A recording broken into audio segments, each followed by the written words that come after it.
নমস্কার সবাইকে, আমার নতুন একটা রেসিপিতে আপনাদের সবাইকে স্বাগত। আপনারা কিরকম আছেন জানাবেন। আমি ভালো আছি। তো আমি প্রথমে এখানে মশলাগুলোকে ভিজিয়ে রাখছি। আমি ধনে গুঁড়ো, জিরে গুঁড়ো, লঙ্কা গুঁড়ো, হলুদ গুঁড়ো 1 চামচ পরিমাণে ভিজিয়ে রাখছি। আমি আজকে পনিরের রেসিপি নিয়ে চলে এসেছি। আপনারাও দেখতে থাকুন, আশা করি আপনাদেরও খুব ভালো লাগবে। নিরামিষ চলে গেছে, কিন্তু রেসিপিগুলো রয়ে গেছে, সেগুলোই আস্তে আস্তে আপনাদের সঙ্গে শেয়ার করছি। তো এগুলোকে জল দিয়ে গুলিয়ে রেখেছি।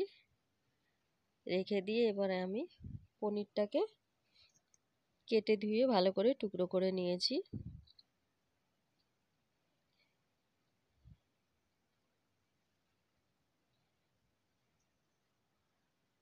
আমি পনিরটাকে কিন্তু একদম টুকরো করে নিয়েছি। এবার আমি সামান্য পরিমাণে একটু নুন আর হলুদ দিয়ে পনিরটাকে মাখিয়ে নেব।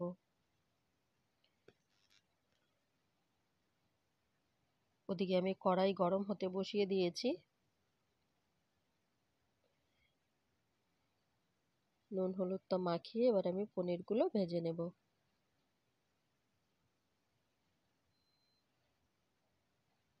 নতুন পুরনো সকল বন্ধুদের অনেক অনেক অনেক অনেক অনেক ভালোবাসা। এইভাবে ভালোবেসে আমার পাশে থেকে আমাকে সাপোর্ট করার জন্য। এইভাবেই সবাই সবার পাশে থাকবেন, সবাই সবাইকে ফুল সাপোর্ট করবেন। তো আমি এবারে পনিরগুলো দিয়ে দিলাম কড়াইতে।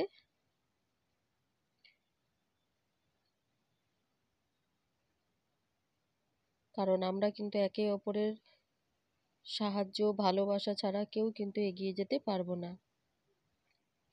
তাই সবাই সবার পাশে থাকবেন, সবাই সবাইকে ফুল সাপোর্ট করবেন। আমিও আপনাদের পাশে আছি, সাথে আছি।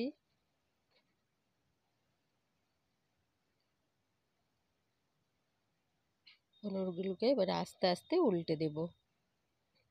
আমি কিন্তু পনির খুব বেশি ভাজা করি না, জাস্ট হালকা ভাজা করি। আমার পনির ভাজলে ভালোই লাগে না। কিছু কিছু সময় তো আমি পনির ভাজিও না, ওই রকমই দিয়ে দিই।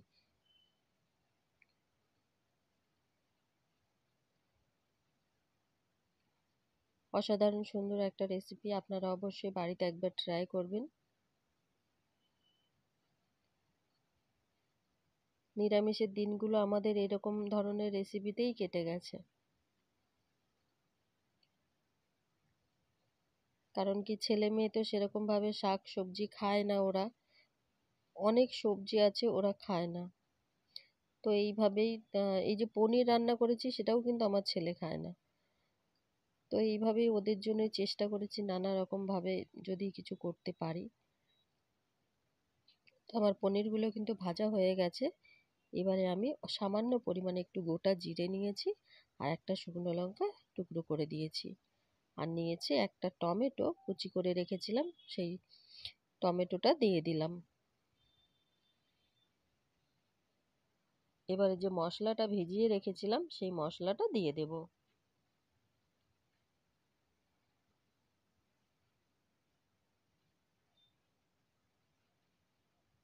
দিয়ে এবারে ভালো করে কষিয়ে নেব।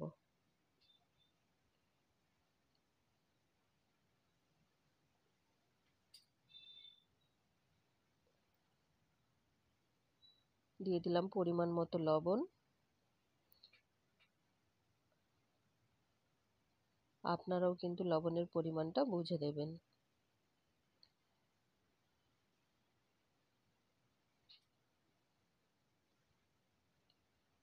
আমরা যেমন ছোটোর থেকে মেয়েদেরকে সাবধান হওয়া, সব কিছু বোঝাই, ঘরের কাজ করা, ছেলেদেরকেও আমাদের এরকম করেই কিছু জিনিস বোঝানো দরকার।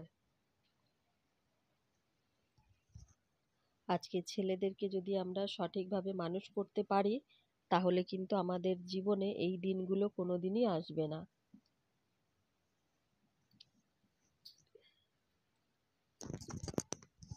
ছোট থেকে যেমন আমরা একটা মেয়েকে বোঝাই কিভাবে চলতে হবে, কিভাবে উঠতে হবে, কিভাবে বসতে হবে, সেরকমই যদি আমরা একটু ছেলেগুলোকে গাইড করি, তাহলে হয়তো সমাজটা আরো সুন্দর হয়ে উঠবে। দিয়ে দিলাম আমি অল্প পরিমাণে একটু মিষ্টি।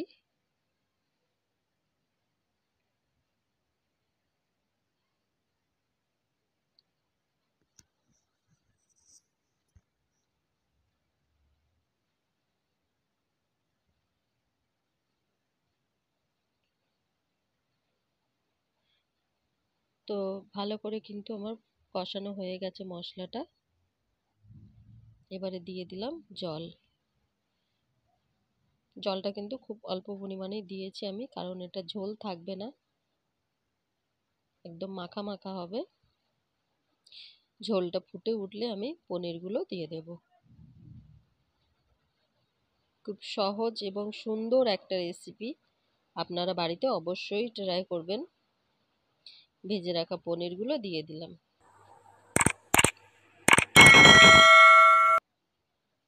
আর এটা এমনই একটা রেসিপি, ভাত, পরোটা, লুচি, ফ্রাইড রাইস সব কিছুর সঙ্গে কিন্তু খাওয়া যাবে।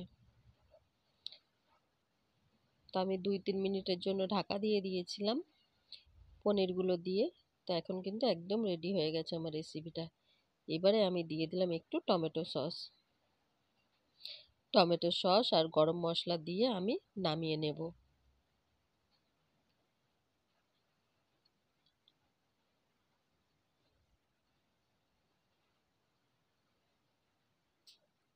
একদম রেডি হয়ে গেছে আমার রেসিপিটা। আপনারা জানাবেন আপনাদের কিরকম লাগলো।